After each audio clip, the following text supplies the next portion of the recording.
সংসদীয় আসনের সীমানা পুনর্নির্ধারণ নিয়ে দ্বিতীয় দিনের শুনানি শুরু হয় ত্রয়োদশ জাতীয় সংসদ নির্বাচনের প্রস্তুতির অংশ হিসাবে।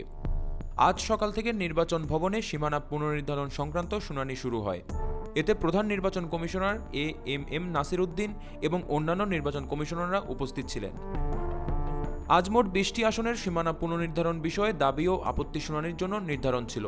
দুপুর পর্যন্ত সাতক্ষীরা, যশোর ও বাগেরহাটের 7টি আসনের খসড়া সীমানা নিয়ে শুনানি অনুষ্ঠিত হয়। খসড়া সীমানা গেজেটের পক্ষে ও বিপক্ষে শুনানি শেষে আপিলকারীরা সাংবাদিকদের সামনে নিজেদের অবস্থান তুলে ধরেন।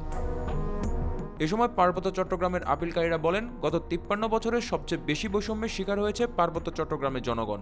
জুলাই অভ্যুত্থানের পর নতুন বাংলাদেশ গঠনের উদ্যোগ চললেও এই অঞ্চলের মানুষের প্রতি বৈষম্য আরও প্রকট হয়ে উঠছে বলে অভিযোগ উঠেছে। আপনারা ইতিমধ্যে জেনে থাকবেন, আমাদের পার্বত্য চট্টগ্রাম বাংলাদেশের এক দশমাংশ, সেখানে 13টা জাতিসত্তার বসবাস। এত বিচিত্র একটা অঞ্চলকে গত 53 বছর ধরে বাংলাদেশের যত বৈষম্য হয়েছে তার সিংহভাগ আমাদের পার্বত্য চট্টগ্রামে হয়ে আসছে। তো আমরা বেসিক্যালি সেই বিষয়গুলো নিয়ে আমরা আজকে আমাদের নির্বাচন কমিশনে এসেছি। তো আজকে জুলাই গণঅভ্যুত্থানের পরে যখন আমরা নতুন একটি বাংলাদেশের স্বপ্ন দেখতেছি, যখন নতুন একটি বাংলাদেশের বিনির্মাণের স্বপ্ন দেখতেছি, তখন কিন্তু পার্বত্য চট্টগ্রামের মানুষের সাথে সবচাইতে বেশি বৈষম্য হচ্ছে। আমরা আজকে নির্বাচন কমিশনে এসেছিলাম আমাদের রাজনৈতিক যে আপনার অধিকার সেটি নিশ্চিত করার জন্য। সমগ্র বাংলাদেশের যে উন্নয়নের ধারা, সেই ধারা পার্বত্য চট্টগ্রামে অব্যাহত রাখার জন্য আমরা আজকে নির্বাচন কমিশনের সাথে আমরা শুনানিতে তাদেরকে আমরা জানিয়েছি যাতে পার্বত্য চট্টগ্রামের এই তিন জেলায় 3টি সংসদীয় আসন তারা যাতে বাড়িয়ে 8টিতে করে। এ সময় চট্টগ্রামের আপিলকারীরা বলেন, আমরা দ্বৈত শাসন আর নোম্যান্স ল্যান্ডে আছি। আমরা এখানে আবেদন করেছিলাম, আমরা চট্টগ্রাম বর্তমানে আমাদেরকে 4-এর সাথে সীতাকুণ্ডের সাথে সম্পৃক্ত করে দেওয়া হয়েছিল 2008 সালে। আমরা আবেদন করেছিলাম আমাদের পার্শ্ববর্তী চট্টগ্রাম 10 আসনের সাথে আমাদেরকে এই যে সিটি কর্পোরেশনের যে 2টা ওয়ার্ড আমাদেরকে আগের জায়গায় আমাদেরকে 2008 সালের মতো সময় এই সম্পৃক্ত করার জন্য আমরা আবেদন করেছিলাম, কিন্তু খসড়াতে দেখলাম যে আমাদেরকে অন্তর্ভুক্ত করা হয়নি। আমরা আজকে এই আপত্তির মধ্যে এই জিনিসটা বলেছি যে আমরা সিটি কর্পোরেশন, আমরা আজকে দ্বৈত শাসনের মধ্যে আছি, আমরা নোম্যান্স ল্যান্ডে আছি, আমরা আজকে ছিটমহলে আছি। আমরা যখন উন্নয়নের জন্য মেয়রের কাছে যাই, উনি বলে যে আপনারা তো সীতাকুণ্ডর লোক, আবার সীতাকুণ্ড এমপির কাছে গেলে উনি বলে যে আপনারা তো সিটি কর্পোরেশন লোক, তাহলে আমরা কার কাছে যাব?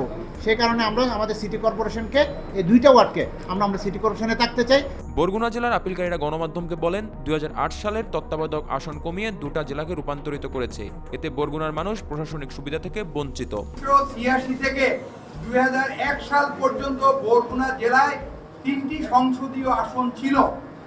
2008 সালে মঈনুদ্দিন ফখরুদ্দিনের এই স্বৈর শাসকরা এসে ক্ষমতায় এসে আওয়ামী লীগ এই দাদা জয়লাভ করার জন্য শেখ হাসিনা 1টা আসন কমিয়ে বরগুনা জেলাকে 2টা আসনে রূপান্তরিত করেছে। বরগুনার মানুষ প্রশাসনিক সুবিধা থেকে বঞ্চিত। 13 ঘন্টা লাগে বরগুনা জেলা শহরে আসতে। বরগুনা জেলার সাথে বড় 2টা নদী রয়েছে, ভয়াল নদী, যেগুলো বর্ষাকালে জেলা শহরের থেকে পুরোপুরি বিচ্ছিন্ন হয়ে যায়, যোগাযোগ বিচ্ছিন্ন হয়ে যায়। এ সময় লেবার পার্টির চেয়ারম্যান তার আসন সীমানার শুনানির শেষে গণমাধ্যমকে বলেন, সীমানা নির্ধারণে জটিলতার কারণে নির্বাচন যাতে ব্যাহত না হয় সেদিকে লক্ষ্য রাখতে হবে।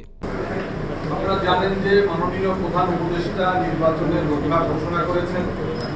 যারা প্রার্থী হবেন তারা প্রত্যেকটা এলাকাতে কাজ করছেন, নির্বাচন ঘনিয়ে আসছে।